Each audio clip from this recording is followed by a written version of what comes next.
Oui, j'affirme très clairement que nous sommes tous programmés pour devenir des Bouddhas.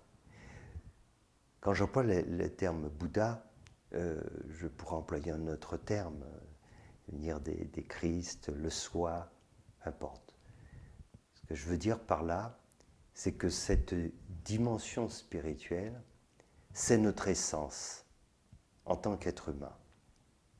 Et donc, nous sommes programmés pour un jour vivre cette transformation, cette chrysalide qui va nous amener à l'état d'individu, de cette personne identifiée au corps et donc à son vécu, à cet état d'être spirituel. Passer de notre nature mortelle, éphémère, à notre nature éternelle, immortelle.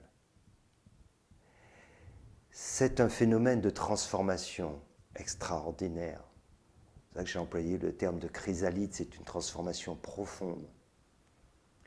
Et donc, c'est notre devenir à tous en tant qu'être humain. Nous faisons un processus, c'est tout un processus en fait, de spiritualisation de la matière. Cette spiritualisation se fait étape par étape, niveau de vie par niveau de vie, le niveau minéral, végétal, animal. Et à partir du niveau animal, il y a cette diffusion, c'est-à-dire cette conscience qui va s'individualiser et s'exprimer à travers des âmes. Et dans le niveau humain, l'expérience se renforce. Et cette âme, au fil des réincarnations, va acquérir plus de maturité. Et à un moment donné, en étant incarné, on prend conscience qu'il y a autre chose en nous, que nous ne sommes pas simplement ce corps, ce personnage, qu'il y a autre chose.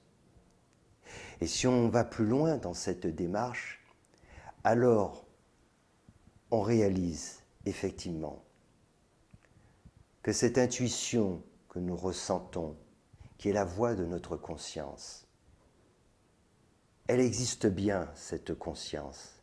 Au départ, on a l'impression que c'est quelque chose qui est extérieur à nous, et en même temps quelque chose de très intime. Et plus on continue sur ce chemin, et plus on réalise qu'effectivement, c'est ce qu'il y a de plus intime. Pour la simple et bonne raison que cette voix de notre conscience, c'est notre voix, c'est notre réalité. Nous réalisons que nous sommes comme dans un rêve, identifiés au personnage de ce rêve. Mais le dormeur, en réalité, c'est nous. C'est ce qui se passe dans ce processus d'éveil de la conscience. Donc, oui, on est tous potentiellement des Bouddhas et on est programmés pour vivre cette grande transformation, qui est la chose la plus formidable, la plus extraordinaire, car au-delà de nos destins personnels, dans nos différentes vies, on a un destin commun, tous les êtres humains. C'est un jour de parvenir à cet éveil de la conscience. Notre libre arbitre, il réside dans le temps qu'on va mettre dans tout cela et la façon. Mais nous sommes programmés. Si ce n'est pas cette vie, ce n'est pas la prochaine, un jour ou l'autre, on y parviendra. Mais si nous l'acceptons et si nous empruntons ce chemin avec joie, détermination, discernement et gratitude, alors nous vivrons la vie la plus extraordinaire que nous avons pu vivre parmi toutes les vies que nous avons passées sur cette terre, parmi toutes nos incarnations.